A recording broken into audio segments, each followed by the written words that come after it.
Hello and welcome back to Indus News live from Lahore. I'm Osman Lone. Well, we start from India, where 36 children have died of suspected acute encephalitis in the last 48 hours in Bihar state. Doctors say over 130 more are suffering from the disease in the state's hospitals, and they say most deaths have occurred from a sudden and extreme drop in the blood sugar levels, which could have triggered the disease. Acute encephalitis is a deadly mosquito-borne illness characterized by high fever and brain inflammation. Bihar's flood-prone northern districts suffer routine outbreaks due to poor sanitation and health facilities. While staying in India, it plans to evacuate 300,000 people from its coastal state of Gujarat before Cyclone Vayu makes landfall. The hurricane-strength cyclone will hit the Indian coastline between Porbandar and Mahua on Thursday morning. This will be the first cyclone to hit Gujarat in more than 2 decades. The National Disaster Management Authority is deploying 39 teams in Gujarat and the Union Territory of Diu.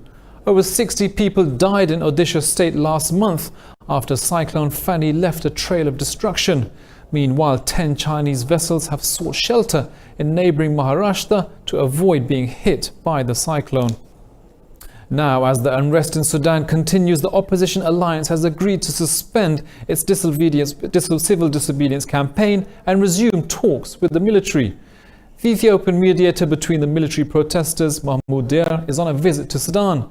In a press conference, Deir said talks on restoring a civilian administration will begin soon.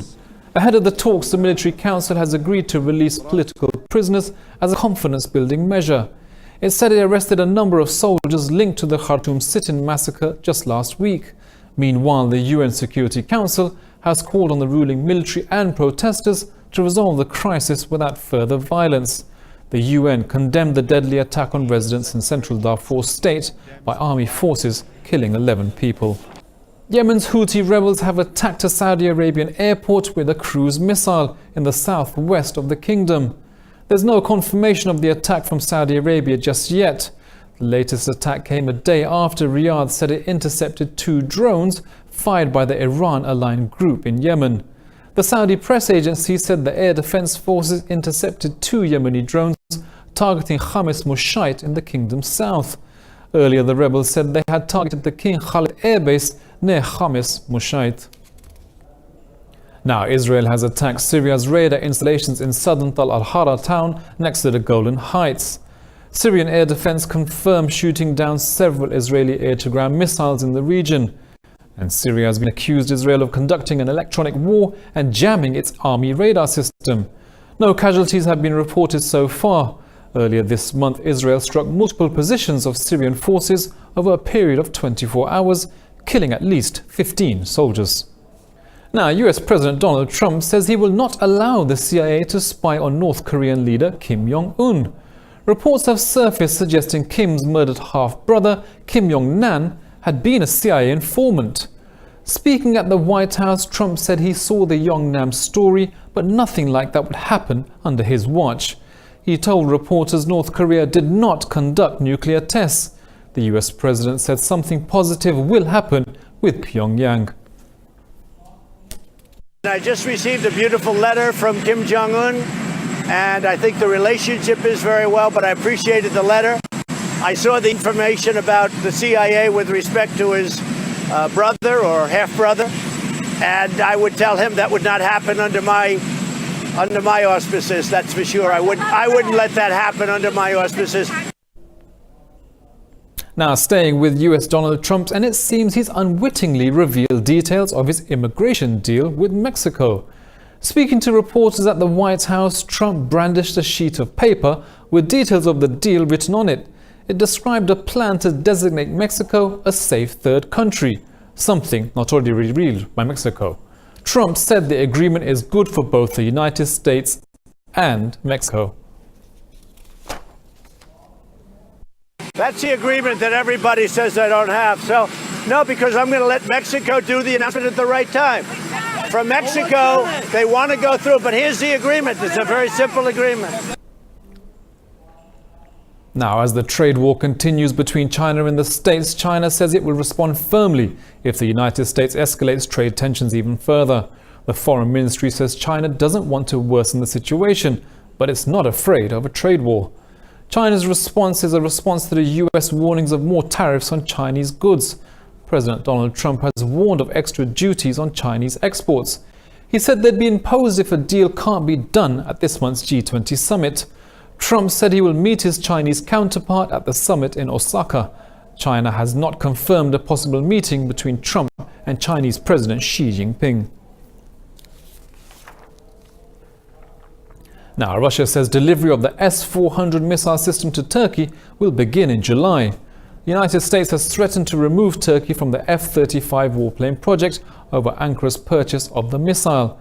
A US airbase in Arizona has already stopped training Turkish pilots on the F-35 fighter jet program. Ankara says the US has not engaged with its proposed joint working group on the matter.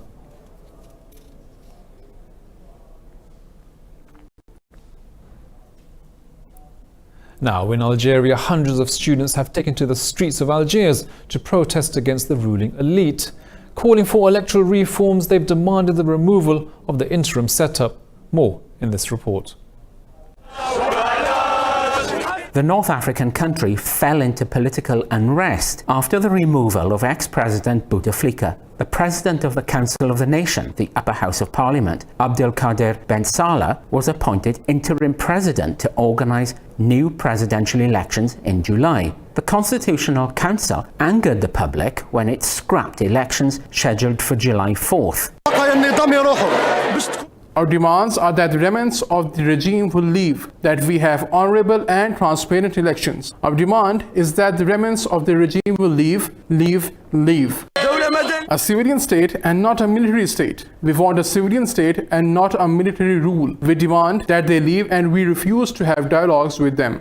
Since its independence in 1962, Algeria has been ruled by a narrow class of people. Well, the European Commission says the election of a new Prime Minister will not change Britain's EU exit deal.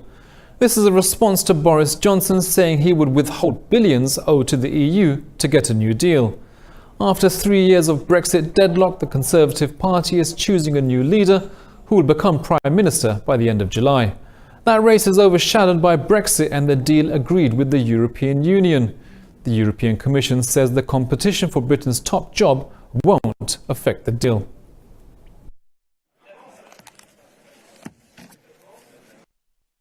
Of course, everybody knows what is on the table. What is on the table has been negotiated successfully by the Commission and has been approved by all member states. And the election of a new Prime Minister will, of course, not change the parameters of what is on the table. That is known. We'll be back with more news after this short break. Stay with us.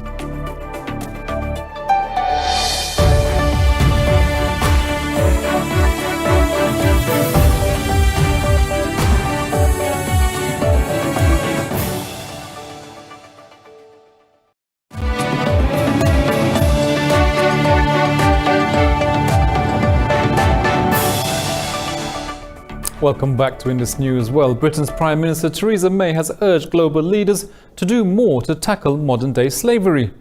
May has stressed on taking actions crucial to meet the UN goal of ending modern slavery by 2030. She was speaking at the 108th International Labour Organization Conference in Geneva. The centenary session of the ILO estimated over 40 million people living in slavery worldwide.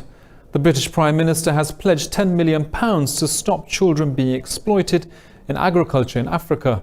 Theresa May also announced plans for an anti-slavery drive.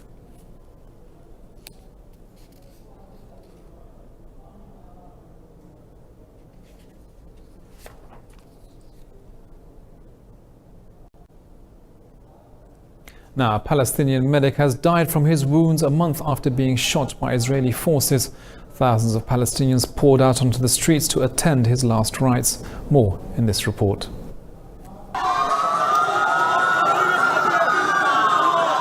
Mohammed al-Jadaili is the fourth medic killed by Israeli forces since the beginning of mass protests on Gaza's border last year. The Palestinian Red Crescent organization says al-Jadaili was hit in the face by a rubber bullet. He was being treated in Hebron in the occupied West Bank. He was injured during the Great March of Return on May 3rd and was hospitalized for 25 days. The Israeli army did not respond to his death. Gaza's health ministry says at least 685 medics have been wounded since March 2018 in Israel's crackdown on protesters. Lebanese businessman Nazar Zaka has returned to Beirut after being released from Iranian custody. Iran arrested Zaka in 2015, accusing him of spying for the United States. A court sentenced him to 10 years imprisonment in 2016. He was freed after a request by Lebanon's President Michel Aoun. Lebanon's General Security Chief Abbas Ibrahim says the release is not part of a prisoner exchange deal.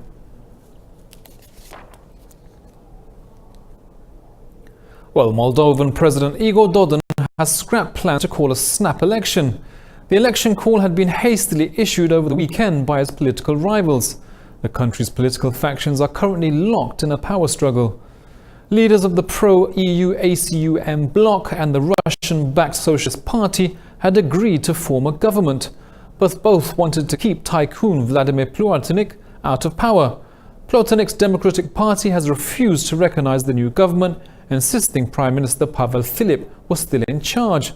The crisis threatens more instability for a poor country of 3.5 million people, where the EU and Russia wrestle for influence. Now, ride-hailing firm Uber has selected Melbourne as the first non-US city for its flying taxi program, and is expected to launch in 2023. The Uber Elevate Summit in Washington announced its vision for flying taxis as a way to ease traffic congestion. The aerial option will be included on the Uber smartphone app that will include ground and air transportation. Test flights are to start in 2020, with commercial operations planned just 3 years after in 2023. Melbourne was named the third official pilot city for Uber Air, joining Dallas and Los Angeles.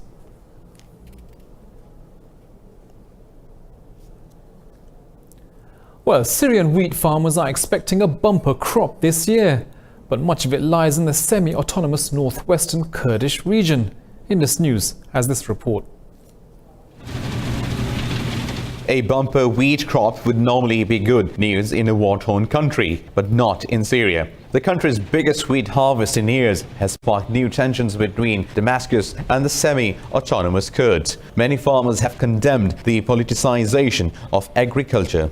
They should not be taking advantage of the farmer's livelihood by using it to exert more political pressure on him. They need to respect his freedom, whether he is selling his crop for 185 Syrian pounds or for a different amount. They need to support the farmer because he is living in poverty. Damascus is hoping to attract Kurdish farmers with higher prices. Last month, the Kurds increased their buying price from 150 to 160 Syrian pounds per kilogram, but they still can't compete with the Syrian government, which is offering farmers 185 Syrian pounds per kilogram. But farmers complain prices are still too low. I will not sell my harvest to either of the two parties. I will leave it at home until it rots, because the prices are very low and do not cover our expenses. Using wheat as a trump card is an important negotiation tactic for the Kurds and their main ally, the US. Damascus and the Kurds have initiated talks over the fate of Syria's northeast. So far, no agreement has been reached. Now, in India, census data shows the country has nearly 4.5 million child workers aged between 5 to 14. And this is despite national laws against child labour. More in this report. Kids collecting plastic waste to sell as scrap is a common sight in the Indian capital. Child labor is rife in Indian cities. Many underage workers are below the age of 9. My family threw me out. I was with them till the time I was picking rags. Then my leg broke and they threw me out. My brother and 3-4 other boys helped me with the treatment and took care of me. Education policies have led to a rise in literacy, but poverty still compels families to force their children to work. Migration to major urban centers like Delhi and Mumbai also adds to the problem. According to the United Nations Children Fund, there is little focus on long-term solutions to the problem. The prevalence of child labor in the urban areas is increasing, and I think some of the reasons are the fact that governments and civil society organizations as well focus a lot on immediate rescue and immediate rehabilitation only. They don't focus much more on the longer term situations or the prevention dimension, and I think it's very critical for the government to start now focusing on prevention. According to the latest census data, the proportion of child workers in the 5 to 9 age group jumped to 24.8% in 2011. Child labor rates are highest among scheduled tribes and scheduled castes.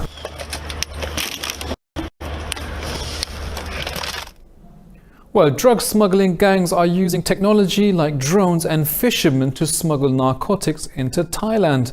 And now the Thai Navy treats the drug trade as a national security threat. More in this report. Armed with M4 rifles and night vision goggles, Thailand's Mekong River unit scores the border with layouts for drug activity every day. But the border is long, making it difficult for police to hunt for drug peddlers. They use drones to inspect the area. Due to the advancement of technology, drug sellers now inspect border areas to see whether there are soldiers or security forces so that they would bring in the drugs. This region is part of the Golden Triangle, known as an international heroin hub. Now local criminal syndicates are turning to smuggling crystal meth. Thai authorities have confiscated 3 tons of the substance from May 31st to June 4th alone. We plan to intercept the drug trade from the north to the northeast. Otherwise, it will be harder to stop it because once there's high volumes of drugs spewing into the northeast, it will get into Thailand faster. Thailand has blocked the quickest known drug route through a months-long military-led crackdown. But with big money to be made, the drug gangs have carved new routes through Laos and across the Mekong. Large multi-million-dollar shipments of yaba, caffeine-laced meth pills have become more common. A single pill can be acquired for less than $1. The phenomena is having an impact on Thai society. I've been using drugs for around 10 years. I wanted to quit because I feel so exhausted and tired. Now, I decided not to do it anymore. From Thailand, the meth makes its way to Australia. Last week, Australian border authorities confiscated 1.6 tons of crystal meth. For now, drug smuggling in the Golden Triangle is gaining speed.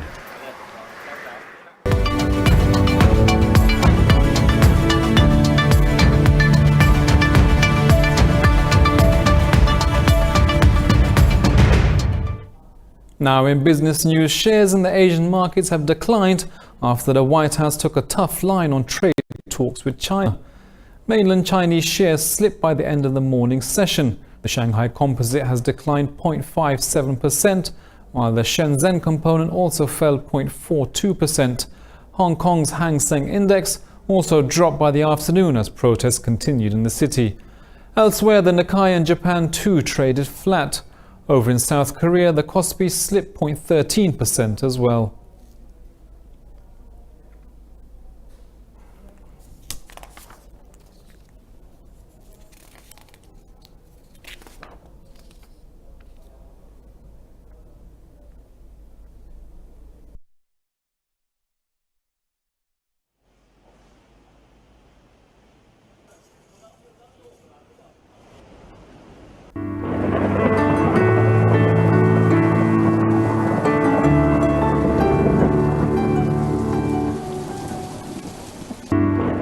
Now it's nice and sunny here in Lahore, but let's take a look at the weather around the world.